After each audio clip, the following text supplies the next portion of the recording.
여러분 안녕하십니까? 저는 미국 뉴욕 주립대학에서 언어학 박사로 학위를 받고 서울 시립대학교 영어영문학과에서 지난 30년 동안 영어학과 영어를 학생들에게 지도하였습니다. 이제 저는 학교 생활을 마치고 정년을 맞이하여 저는 송파 지역에 저 연구를 계속 수행하고자 연구 공간을 마련해서 저도 송파의 식구가 하나가 되었습니다. 그래서 저는 학교에서는 그런 얘기를 별로 못 들었지만 많은 분들이, 주변의 분들이 제가 영어 교수였으니까 저에게 곧잘 질문을 합니다. 어떻게 하면 영어를 잘할 수 있느냐? 이런 질문도 하고, 또 예를 들면 제가 있는 그 지역에는 영어 유치원이 아주 큰 게 있습니다. 거기 아주 어린아이들이 열심히 드나들고 있는데 저 또래나 또는 저보다 윗분들이 이런 얘기를 합니다. 아, 임 교수, 어떻게 우리 손자들 저런 영어 유치원에 보내야 되지 않아? 이런 질문을 곧잘 받게 됩니다. 그래서 경우에 따라서 이런 대답, 저런 대답을 했는데 제가 이제 이것들을 모아서 여러분들이 궁금해 하시는 점을 모아가지고 오늘 강의를 하려고 이렇게 자리를 마련하게 됐습니다. 송파구청에 특히 이 송파런 헤드센터의 여러 직원과 또 팀장님 모두에게 감사드립니다.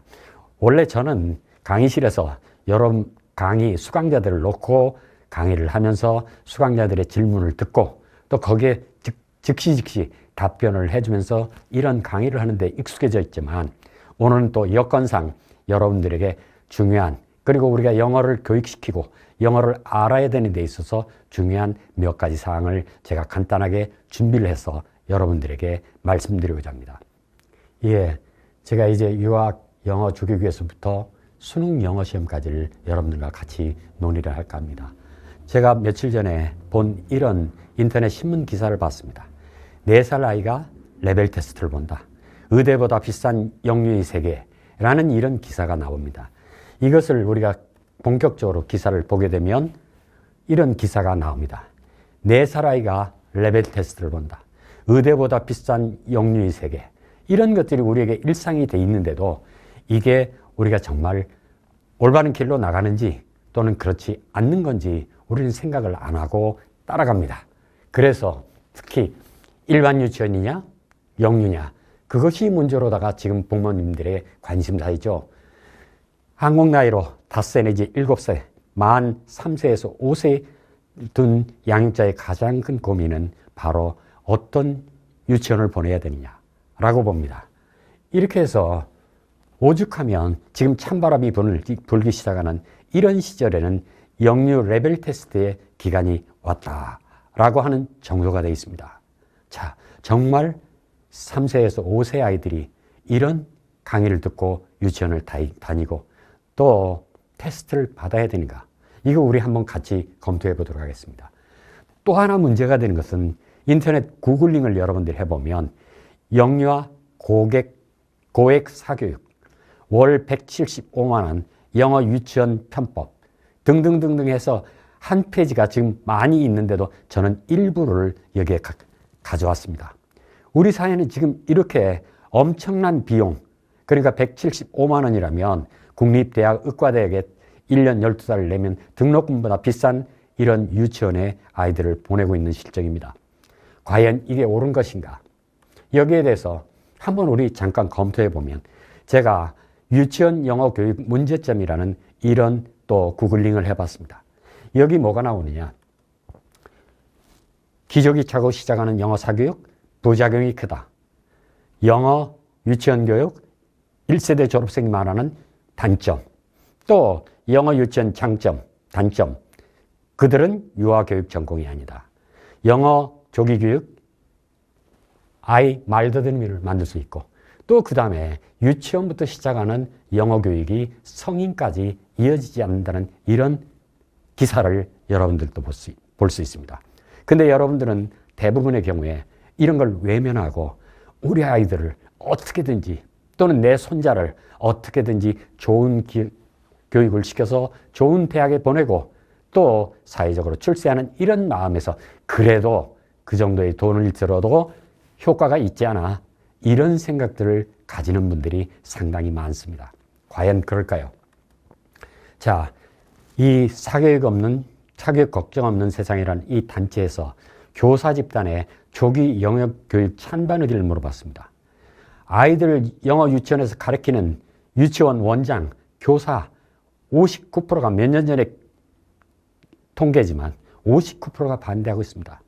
초등학교 1학년 담임교사는 75%가 반대하고 있습니다. 왜 그럴까요? 왜 그런데도 이렇게 되는가요? 여기에는 여러분들이 언어를 습득하는 것에 대해서 잘 모르는 게 있습니다. 이 책은 서울대 영어교육학과 이병민 교수의 책입니다. 이분이 다른 칼럼에서도 나와서 이런 얘기를 합니다. 조기 영어 교육과 관련해 이병민 서울대 교수는 언어 습득 과정에서 그 언어를 사용하는 양이 질을 결정한다고 그랬습니다. 양이 얼마나 되느냐에 따라서 질이 결정된다는 거죠. 아이를 이중언어 사용자로 키우려면 최소 깨어있는 시간에 30 내지 40% 이상은 그 언어에 노출되거나 사용해야 한다. 이렇게 얘기하고 있습니다. 그런데 저희 주변의 아이들도 학원에 갔다 옵니다. 노란 버스에 타가지고 아주 어린애부터 초등학생 줄줄이 그 큰 빌딩에서 쏟아져 나옵니다. 그런데 거기서 일단 나오게 되면 뭘 하느냐? 전부 다 한국어를 쓰는 그런 교육 환경이 있습니다. 이 30-40% 노출, 어떤 분들은 부모들이 조금 교육을 받은 부모들은 내가 그러면 애하고 집에서 영어로 해야지. 그거 좋은 방법 중에 하나일 수 있지만 여러분들이 한 가지 아셔야 됩니다. 부모님들이 쓰는 영어는 네이티브 스피커들의 영어가 아닙니다. 여러분들이 한국에서 본 코리안 잉글리시가 되는 겁니다. 이것을 아이들이 통해서 영어의 네이티브 스피커 수준의 그런 능력을 체득할 수 있냐? 불가능하다는 얘기입니다. 자, 그래서 여러분들이 진짜 알아두셔야 될 것은 초등학교 영어 교육, 중학생 때 포기 이유라는 이런 기사도 여러분 쉽게 볼 수 있습니다. 자, 보십시오, 여러분. 포기하죠? 여기서 충격적인 건 초등학교 5, 6학년 결판이 나옵니다. 빠르면. 보통 중학교 1, 2학년에 가서는 영어를 포기하는 학생들이 있습니다. 근데 그 약 절반가량이 영어 포기자가 된다는 이런 통계가 있습니다. 이게 왜 그럴까요?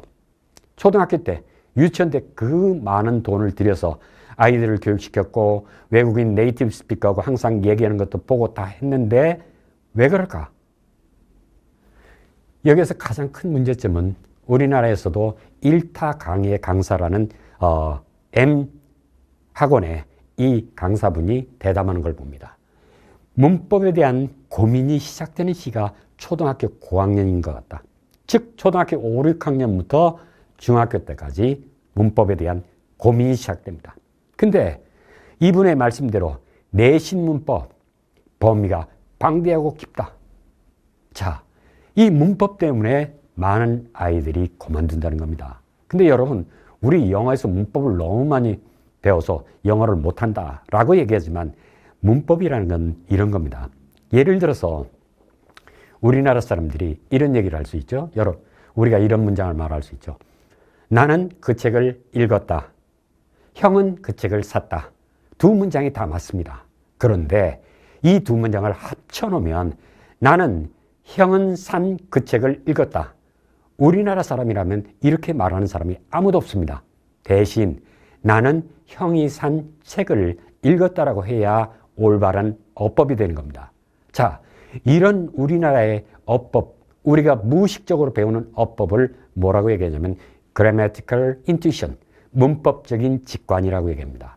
30-40% 이상을 우리 한국어에 노출하면서 학생들은 우리 아이들은 무엇을 알게 되냐면 나는 형은 산 책을 읽었다를 틀린 문장으로 이해하고 나는 형이 산 책을 읽었다가 맞는 문장으로 이해하는 겁니다. 자, 그러면 미국 네이티브 스피커들이 가르치는 영어 유치원이나 영어 학원을 보십시오. 자, 그 사람들 대부분 네이티브 스피커들입니다. 미국 사람들입니다. 그분들 자질이 모자라고 그래서 그런 게 아닙니다. 그분들도 우리가 한국말을 배우는 것처럼 문법을 논리적으로 배운 게 아니라 자기가 영어에 노출돼서 자연스럽게 습득한 것입니다. 그렇기 때문에 논리적으로 어떤 부분에 부정사는 안 되고 동명사는 된다 라는 이걸 설명해 보라면 설명을 못하는 사람들이 굉장히 많이 있습니다. 그들은 그냥 단지 자기가 네이티브 스피커로서 이런 말을 했을 때 틀리기 때문입니다. 자, 제가 미국에서 본 것은 이렇습니다. 미국의 대학원 박사과정을 다니면서 학부생들의 TA, 티칭 조교를 했습니다. 학부생들의 강좌나 영어 강좌 이런 거 그라마 책 같은 걸 봤는데 미국은 우리식으로 부정사, 동명사 이런 것들 관계대명사 별로 안 가르칩니다.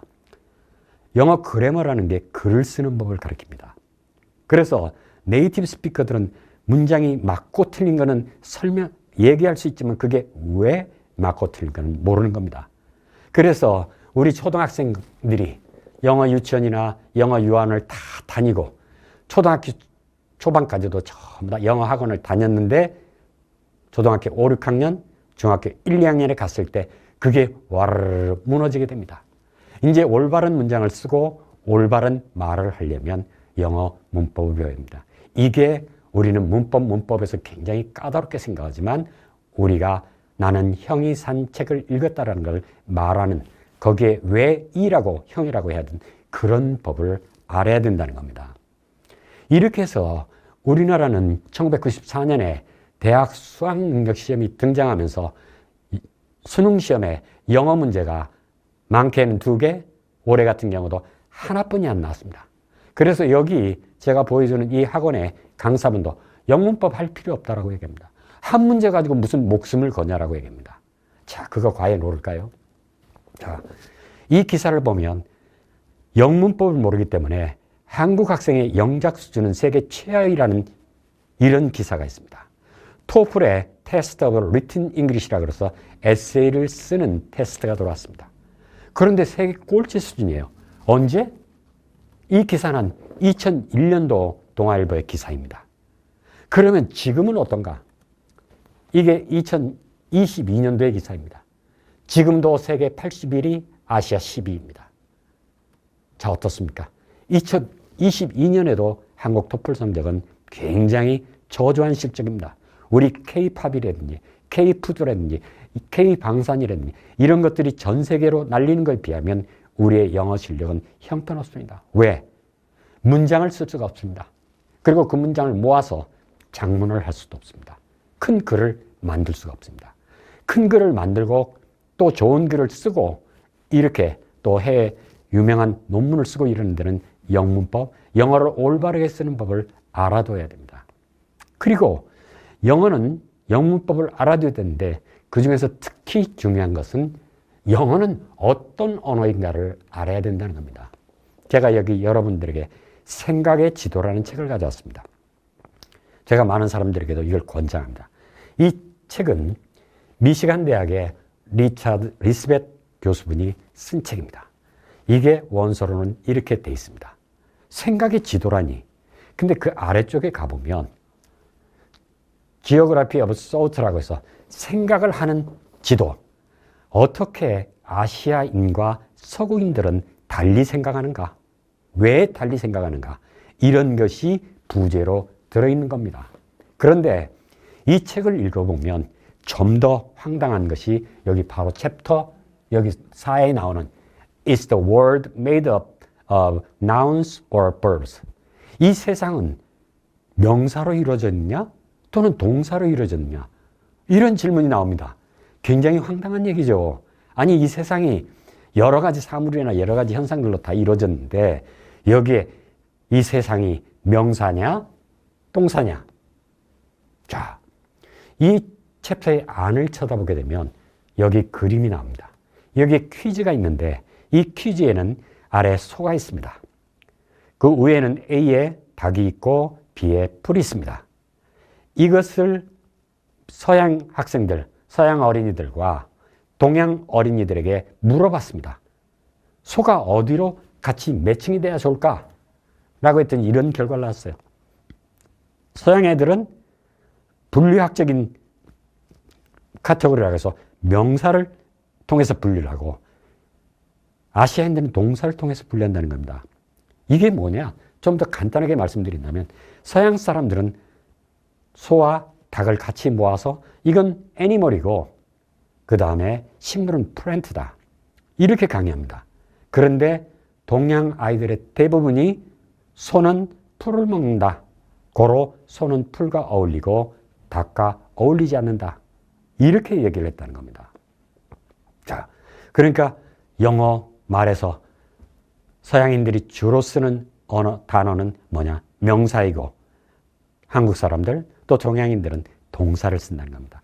이거의 구체적인 예를 하나 제가 들어보겠습니다. 이건 오래전에 아마 연로하신 분들 중에서는 잘 아실 건데 오래전에 홈 임프루먼트라는 시트콤이 있었습니다. 이 시트콤에 보면 오늘 바로 미식축구 결승전이 열리고 있습니다. 여기에 친구들이 아래층에 모여서 미식축구 결승전 응원을 하면서 막 맥주도 넣고 응원전이 열심히 되고 있어요. 그런데 이 집주인은 부인이 감기 몸살에 걸렸어요. 2층에 누워 있습니다. 그래서 이 집주인이 뭐라고 얘기하느냐. 부인은 먹을 수가 없다. 감기에 몸살이 걸려서 먹을 수가 없다. 그러니까 남편이 뭔가 먹어야 돼. 자, 그래 뭔가 필요하면 just holler. 크게 불러. 그런데 와이프가 뭐라고 얘기합니까? Would you like to give me a back rub? A one rub? Yeah. I always have time to give my wife a back rub입니다. 자, 여러분들 이 문장을 보고 give me a back rub 하면 우리는 대부분 give, back rub이라는 게 뭘까? 이런 생각을 합니다. 그런데 이것은 무슨 뜻이냐면 give는 그냥 흔히 쓰이는 그냥 동사일 뿐이고 back rub은 등을 긁는다는 명사입니다. 등 좀 긁어줄래요? 우리는 동사로 얘기합니다. 그런데 여기서 뭐라고 얘기했습니까? Would you give me a back rub이라고 합니다. 명사를 쓰는 겁니다. 우리는 아마 love를 동사로 쓰든지 이렇게 해서 우리는 영어 문장을 만들 겁니다. 또 하나 보죠. 자, 이 시트콤에서 엄마가 아래층에 있는데 아이들이 엄마 아버지의 화장실을 쓰려고 합니다. 그러니까 아들한테 2층 올라가서 너네 화장실 써. 이런 얘기가 나옵니다. 근데 이 아이가 I can't and Masa is giving the babies a bath in there 하는 이런 문장이에요. Oh, well, then use ours. 자, 여기에 쌍둥이 아이가 있습니다. 2층에서 마사 숙모가 아이들을 목욕시키는 겁니다. 어떻게 합니까? How to give baby bath라는 이런 문장이 나옵니다. 이와 같이 영어는 give 외에도 다른 몇 가지 아주 흔히 쓰이는 동사를 사용하고 우리가 동사라고 하는 것들은 전부 다 명사를 이용해서 표현하고 있는 겁니다. 또 하나 보죠. 자, 여기에서 보면 쇼가 있습니다. 토크쇼가. 이 호스트 둘이 나왔습니다. 이 둘이 팀이라는 사람이 저 그림에서 오른쪽에 있는 사람입니다. 이분이 Okay, who do you have here? My name is Kendall. 나는 캔달이라. 자, 그랬더니 Kendall, welcome to the tour time 하고 give him a round of applause. 이 말을 합니다. 이것은 무슨 뜻이냐? 큰 박수를 쳐줍시다. 이와 같이 give 외에도 우리는 박수를 치다 하는 것도 이렇게 명사로 사용하고 있습니다. 여기 잘 알려진 프렌즈라는 드라마가 있습니다. 여기 친구들이 모여서 포커를 칩니다. 그랬더니 A라는 사람이 자, 이거 너무 계속 치니까 재미없어. 다른 게임 해볼래? 그랬더니 B가 뭐라고 합니까? I think we have to give poker another try. 포커 한 판 더 쳐야 돼. 이런 얘기를 하고 있다는 겁니다. 이게 어떤 특수한 사람들이 쓰는 탤런트나 영화배우나 이런 사람들이 쓰는 특수한 언어가 아니고 지금까지 봤던 모든 씬들은 미국의 평범한 사람들이 다 읽고 즐기는 시트콤입니다. 이런 영어식 말하기 방법을 저는 배우지 못했습니다. 저는 나중에 알게 됐습니다. 이런 방법이 있었구나. 그래서 제가 미국에 있을 때 뉴욕 근처에 있기 때문에 그 주변에 교포들이 많이 있습니다. 교포들이 대학원생들 보고 과외 좀 시켜달라고 합니다. 영어 과외 또는 수학 과외. 그럼 수학 과외 같은 거 해주는데 걔가 뭘 물어보면 초등학생이나 이런 애들이 물어보면 저희가 어거지로 우리식으로 영작을 해서 설명을 합니다. 근데 걔네들이 하는 얘기가 네 얘기는 한참 생각하면 알 것 같은데 그 좀 말이 이상하다. 이렇게 얘기하는 겁니다. 우리는 이런 기부 하나를 가지고 등을 긁어주다, 목욕을 시키다, 박수를 치다, 그 다음에 포커를 한 판 더 치다. 이런 등등의 표현을 할 수 있는 방법을 이제까지 배운 적이 없습니다. 이렇게 해서 영어는 명사를 위주로 사용하는 그런 언어라는 겁니다. 그래서 이 글의 마지막 부분에 보면 Western languages encourage the use of nouns. 서구 언어는 명사를 사용하는 걸 권장하고 그 다음에 동양 언어들은 바로 동사를 사용하게 되어 있습니다. 그러니까 우리말로 되어 있는 걸 영어로 바꾼다 해도 전부 다 영어는 뭐냐? 동사, 명사가 일치 안 하는 경우가 많이 있다는 겁니다. 이게 영어와 우리나라 말의 다른 특징입니다. 이걸 알고 아이들에게 어렸을 때부터, 유치원 때부터 Give me a chance, give me a back rub 이런 것들을 가르치는 영어가 됐으면 좋을 것 같습니다. 자, 그 다음에 우리 또 관심을 두는 것이 수능입니다.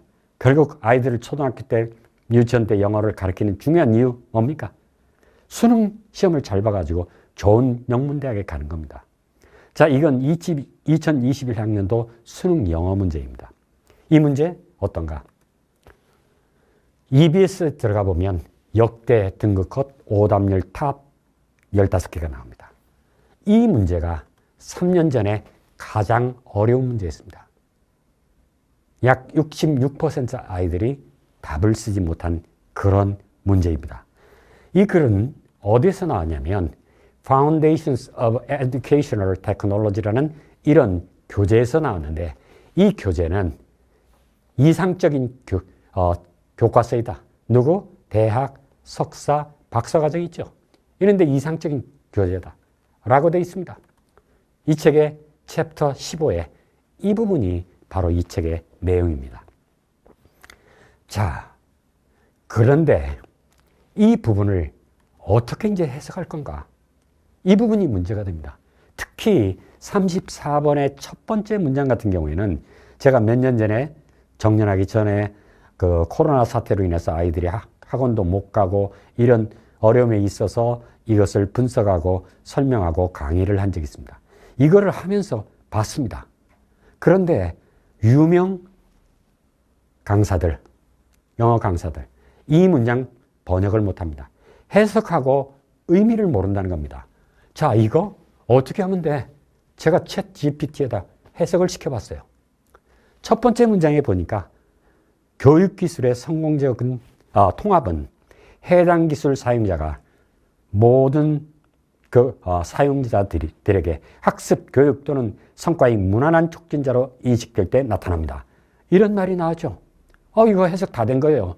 요즘에 특히 많은 사람들이 챗 GPT로서는 해석이 다 된다. 이제 영어 공부 크게 할 필요 없어. 챗 GPT에 맡기면 돼. 그런데 그렇지 않습니다. 이 문장을 대부분 이렇게 해석합니다. 영어 강사분들이나. 근데 저는 학생들에게 뭐라고 얘기했냐. 자, 이 문장을 자세히 읽어봐라. 교육기술입니다. 그럼 이게 본문에 뭐로 나와 있냐면 제일 윗줄에 uneducational technology입니다.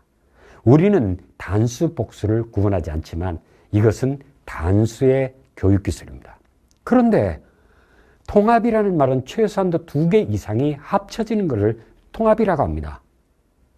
A와 B를 통합시키고 그것이 성공됐느냐 안 했느냐 이것을 점검해 봐야 되는데 여기에는 교육기술의 성공적인 통합만 나와 있지 다른 게 없습니다. 그런데 많은 사람들이 이걸 해석을 했다라고 얘기합니다. 그러나 진짜 학생들에게 물어보면 해석은 되는데 무슨 뜻인지 모르겠는데요. 또 유명 유튜브 강사들 해석할 필요 없어. 이거 중요한 건 아래쪽이야. 그 해석이 중요한 게 아니고 아래쪽에 빈칸 있는데 앞뒤로 봐야 돼. 여기 앞에서부터 논리적으로 사고를 못하고 있습니다. 자, 여러분 생각해 보십시오. 우리 아이들은 근데 워낙 주입식 교육에 익숙하다 보니까 선생님이나 학원 강사분들이나 이렇게 해석해 줍니다. 교육기술의 성공적인 통합은 브라브라브라 인식될 때 나타납니다. 딱 됐죠? 여기서 교육기술의 성공적인 통합이라는 말, 인티그레이션, 우리말로는 동사로 바꿔야 됩니다. 여기 전부 다 명사로 나와 있습니다. 이걸 제대로 바꿨을 때 이 문장을 이해하게 되는 겁니다. 이걸 이해하지 않고 계속 넘어갑니다. 문해력이란 바로 이겁니다. 자, 누구라도 이렇게 번역하면 성공적인 통합이 되려면 교육기술 말고 다른 것도 하나 정도는 최소한도 있어야 되지 않느냐. 이런 질문을 우리 아이들은 던지지 못합니다. 이거 이해하지 못하고 그냥 넘어갑니다. 자, 그러면 이제 최근의 것으로 제가 한번 보게 됩니다. 여기 Successful Integration of Integer, 이 문제 다시 조금 더 우리 검토해 보면, 자, 이 문제는 또 하나 이 지문은 굉장히 어렵습니다. 왜 어렵느냐? 하나, 둘, 셋, 넷, 5개의 빈칸이 있습니다. 이 5개의 빈칸은 이 글이 6개의 문장으로 이루어졌다는 겁니다. 아이들이 3년 전에 이 문제를 어려워했던 이유는 우리가 보통 수능시험이나 또는 일반적으로 학교 시험에 보면 연결어, 접속사, however, 뭐 이런 등등이 있죠. 법, 이런 것들이 있는데 이 지문에는 단 하나도 접속사가 없습니다. 근데 이 문장들에는 밀접한 관계가 있는 겁니다. 이 문장을 제대로 번역해 보면 이렇게 됩니다. 첫 번째 문장과 두 번째 문장은 첫 번째 문장을 좀 더 구체적으로 설명해 주는 that is가 생략되어 있는 겁니다. 두 번째 문장은 이렇게 설명이 된 것을 예를 들어줍니다. 그런데 그 다음 문장은 on the other hand라고 해서 문장이 전환이 되게 됩니다. 그리고 as 앞에는 therefore라는 게 나옵니다. 이래서 이 빈칸을 여러분들이 찾아내게 되는 겁니다. 영어의 글들은 여러분들이 점점 가면 갈수록 뭐 고등학교에서도 그렇고 대학에 가서도 그렇고 점점 여러분들은 이런 접속사, 연결어가 없는 구문들을 여러분들이 보게 됩니다. 왜? 이거 미국의 교수들이나 이거 쓴 사람들 그건 당연히 문장 듣고 이해되는 거 아니야? 그걸 뭐로 길게 써넣어? 이런 얘기들을 곧잘 하는 겁니다. 우리는 문장과 문장 사이의 관계 모릅니다. 그리고 첫 문장 해석할 필요도 없습니다. 빈칸이 있는 데 가서 해석하면 됩니다. 근데 그 앞에 therefore가 나와야 되는지 안 나와야 되는지 모르는 겁니다. 자, 올해 수능으로 또 돌아가겠습니다. 영어 작년 수능보다 어렵고 9월 모의고사 비슷.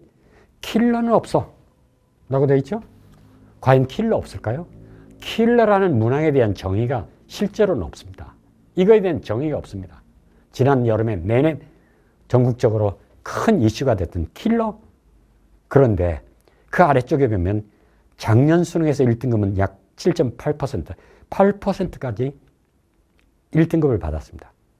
올해는 얼마 정도? 9월 거와 비슷한데 4.37인가 약 5%. 킬러 문제도 없는데 어떻게 8%에서 5%로 떨어질까? 그래서 수능 종료하고 난 다음에 수능 영어, 수학과 영어, 불수능에 대한 지원 고심이라는 게 나와 있습니다. 근데 여러분들 혹시 지금 고등학교 3학년이나 2학년에 자녀를 두시면 이거 어째서 불수능인가 점검해 보셨습니까? 자, 한번 보십시오. 여기에 올해 33번의 문제가 나와 있습니다. 이 문제는 2024학년도 수능 영어인데 올해 역대 등급커대 제1위의 문제입니다. 퍼센트가 얼마냐? 오답률이 86%가 된 겁니다. 자, 그러면 아까 어려웠다는 2021학년도 수능과 보면 그때는 66%, 지금 3년 사이에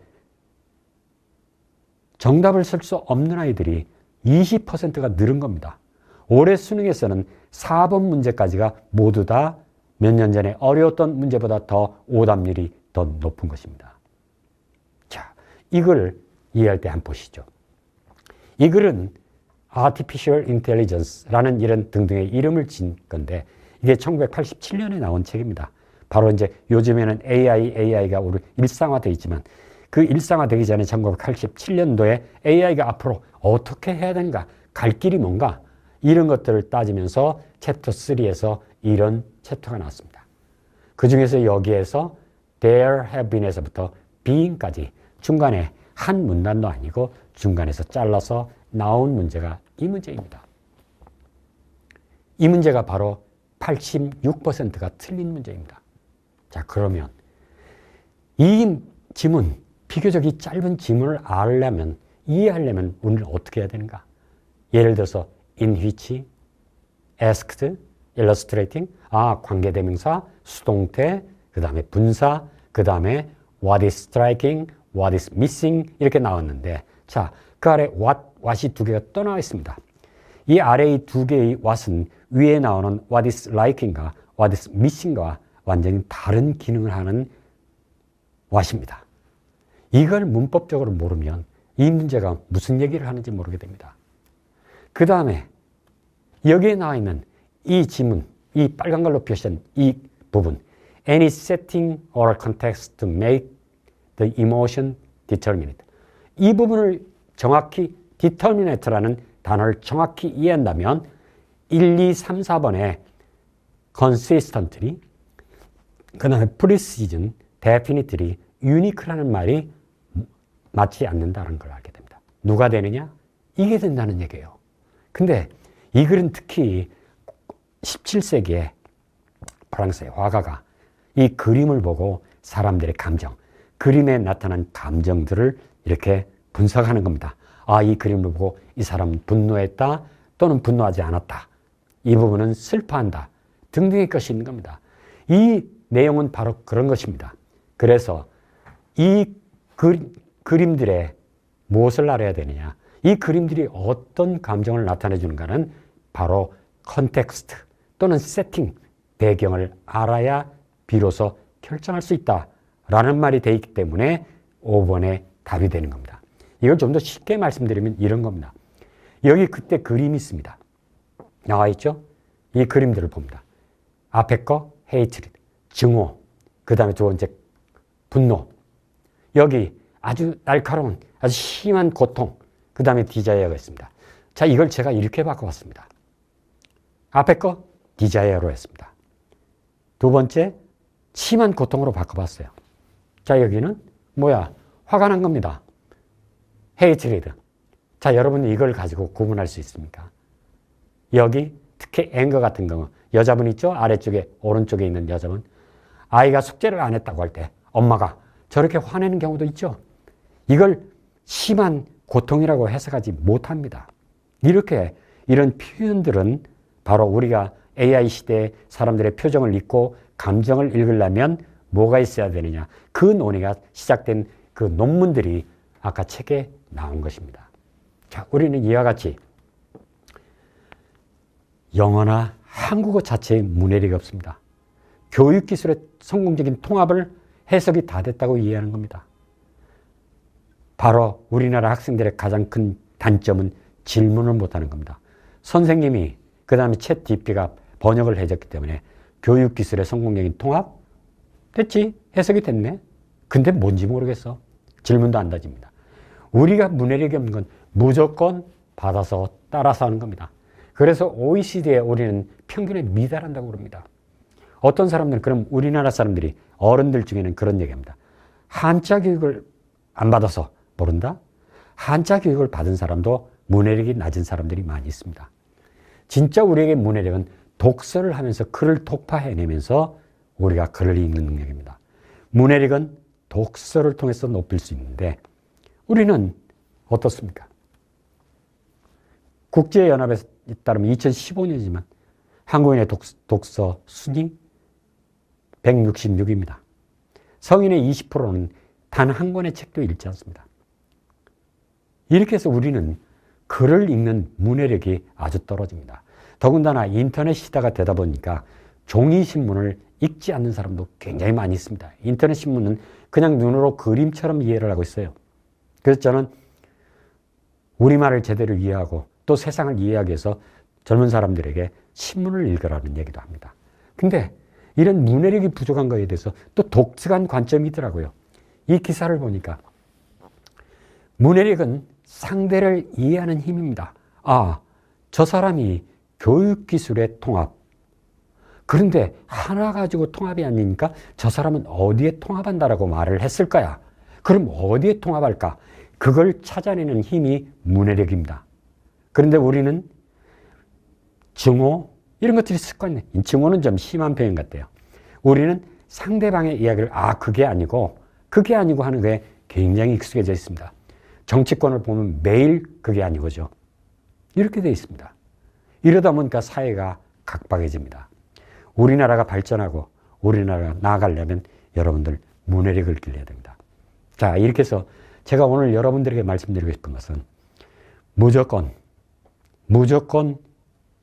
영어 유치원 막대한 돈을 들여서 소용이 없습니다. 특히 언제 그거 영어 유치원에 가지 않아도 초등학교 1, 2학년 때 그 표현들은 전부 다 루틴한 그냥 hi, Jane 뭐 이런 등등의 이런 표현들입니다. 일상생활에 정해져 있는 표현들을 익혀요. 그래서 이제 1, 2, 3학년 지나고 4학년 이제 5학년 때부터 가면 시험이 나오는데 영작, 단수, 복수, 일치 등등이 나오게 됩니다. 이때부터 고달퍼지는 거예요. 의미상으로는 하나 문제가 없는데 왜 여기에다 has가 아니고 have를 넣어야 되는지 모르게 됩니다. 이걸 모르면 영원히 놓치게 되는 겁니다. 근데 저도 여러분과 마찬가지로 우리나라에서 영어를 배웠습니다. 그런데 영문법 책을 참 우리나라에서 괜찮은 책을 열심히 읽었습니다. 그런데 우리 영어 교사 선생님들은 아마 대부분 94년도 수능 세대 이후분들일 겁니다. 이분들 중에는 제가 서울시립대 교육대학원에서 영어를 가르치고 그 교사분들 대학원과정 교육대학원에서 봤는데 영문법을 공부 안 한 분들이 굉장히 많이 있습니다. 이 영문법 가르쳐야 됩니다. 올바른 영문법을 가르쳐야 됩니다. 옳게 쓸 수 있는 영문법을 가르치고 그래야 됩니다. 우리 문장의 오형식 이거 제가 나중에 알고 되니까 이거 완전히 문장을 제대로 못 만드는 형식이라는 것도 알았습니다. 그래서 저는 정년 퇴임 전에 한 5년에 걸쳐서 새로운 문법을 만들어보자 하고 지금 준비를 하고 있습니다. 제가 송파의 식구가 돼서 여러분들에게 이렇게 강의를 하게 됐는데 제가 연구하고 또 아이들에게 쉽게 접근할 수 있는 문법이라든지 어법을 개발한다면 또 여러분들에게 전달할 기회를 갖게 되기를 기대하면서 오늘 긴 강의 여러분들 들어주셔서 감사합니다. 오늘 이것으로 마치겠습니다. 고맙습니다.